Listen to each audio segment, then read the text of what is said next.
রবীন্দ্রনাথ। ধরনীর আর কোনো কবি তার স্ত্রীকে কি ছুটি করে থাকতে পেরেছে? তুমি এ ব্যাপারেও অনন্য। তোমার কাছে এতদিন পর একটা প্রশ্ন আছে কবি। সত্যি করে বলো তো, তুমি কিসের থেকে কোথায় কার মধ্যে থেকে চেয়েছিলে তোমার ছুটি? আমি জানি ছুটি চেয়েছিলে তোমার আমার সম্পর্কে সব স্বাভাবিক অনুভূত থেকে। যেদিন তোমার প্রথম চিঠি এলো আমার হাতে, বছর 23-এর যুবক, আমি বছর 12-র বালিকা। কি জানি কি লিখেছ তুমি? অনেক আদর আর ভালোবাসা পাঠিয়েছ নিশ্চয়, কিন্তু তোমার লেখা কি বুঝতে পারবো আমি? ভয়ে লজ্জায় কোথায় কাঁপছে আমার আঙুল, ছিঁড়ে ফেললাম খাম। কি সুন্দর হাতের লেখা তোমার। তুমি লিখেছ ভাই ছুটি। বিশ্বাস করো রবি ঠাকুর, আমার শীততারার মধ্যে শিরশিরে উঠেছিল বয়সের সাপ। কথা তোমাকে কোনোদিন বলতে পারিনি। আজ এত বছর পরে না বলে থাকতে পারছি না।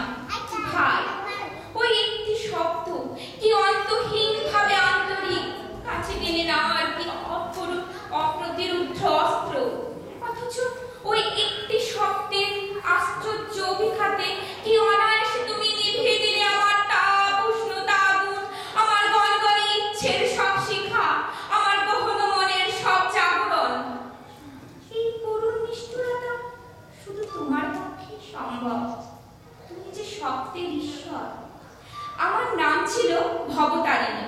আমার বাবা বেনিরায় ছিলেন তোমাদের জোড়াসাঁকোর কাছারি কর্মচারী। আমার লেখাপড়া পাঠশালা ছাড়িয়ে বেশি দূর যেতে পারেনি। এই নিয়ে তোমার মনে ধরবে কি করে বলো? আমার নতুন নাম রাখা হলো মৃণালিনী। নামটা পোশাক, বাইরের আড়াল। ভেতরের মানুষটাকে তুমি জানতে বুঝতে চাওনি কোনোদিন। তেমন কিবাই ছিল আমার যে তোমায় টেনে রাখবো। এখন খুব শখ করে তোমাকে সোনার বোতাম গড়িয়ে দিয়েছিলাম। তুমি বলে উঠলে, ছি ছি, পুরুষ মানুষ আমার সোনা পরে, লজ্জার কথা। এই তোমাদের রুচি। তোমার নিঃশ্বাস থেমে গিয়েছিল কিছুক্ষণের জন্য। তোমার আমার রুচি সত্যিই ছিল অন্যরকম। আমার রুচি চাইতো তুমি দিনান্তে একবার অন্তত আমার নাম ধরে ডাকো। তোমার রুচি বলতো আমি এবারই ছোট বউ বা রথির মা ছাড়া আর কিছু না। তোমার রুচির আর একটা উদাহরণ দিতে পারি। হে আমার রবীন্দ্রনাথ ঠাকুর, আমাদের বড় মেয়ে বেলা সবে বিয়ে হয়েছে। ওর জন্য সারাদিন মন কেমন করে আমার। সব কাজের অকাজের ফাঁকে মনে পড়ে বেলার মুখ। ছোট মেয়ে রানী তখন আমার নিঃসঙ্গ জীবনে একমাত্র আলো। ওকে নিয়ে আমার সমস্ত দিন কাটে। তুমি হঠাৎ একদিন বললে, 3 দিন পরে রানীর বিয়ে ঠিক করে এলাম। আমি প্রথমে বিশ্বাস করতে পারিনি তোমার কথা। রানীকে আমার বুক থেকে ছিনিয়ে নিয়ে চলে গেলে। ওর বয়স তখন 11। এদিকে তোমার মৃত বৌঠান কদম্বরীর টান, অন্যদিকে মেজ বৌঠান জ্ঞানকানন্দিনীর প্রভাব। তোমার জীবনে এই দুই প্রাবল্যের মাঝে ক্রমশ ধ্বংস লুপ্ত হয়ে গিয়েছিল তোমার ছুটি, তোমার ছোট বউ। তুমি তো ক্রমশ ছুটি চেয়েছিলে। সেই ছুটি দিতে আমি কি খুব দেরি করে ফেলেছিলাম ঠাকুর? আমার শরীর ক্রমশ মিলিয়ে যাচ্ছে বিছানায়।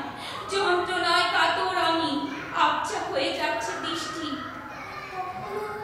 তোমার ঔষধেই চলছে আমার চিকিৎসা, তোমারই দেওয়া হোমিওপ্যাথি ঔষধ। তুমি আমার ডাক্তার। তোমার সেই প্রেম আমি গ্রহণ করেছিলাম, কৃতজ্ঞতা বোধ করেছিলাম আমার শেষ সৌভাগ্যের কাছে। তারপর একদিন তুমি রথিকে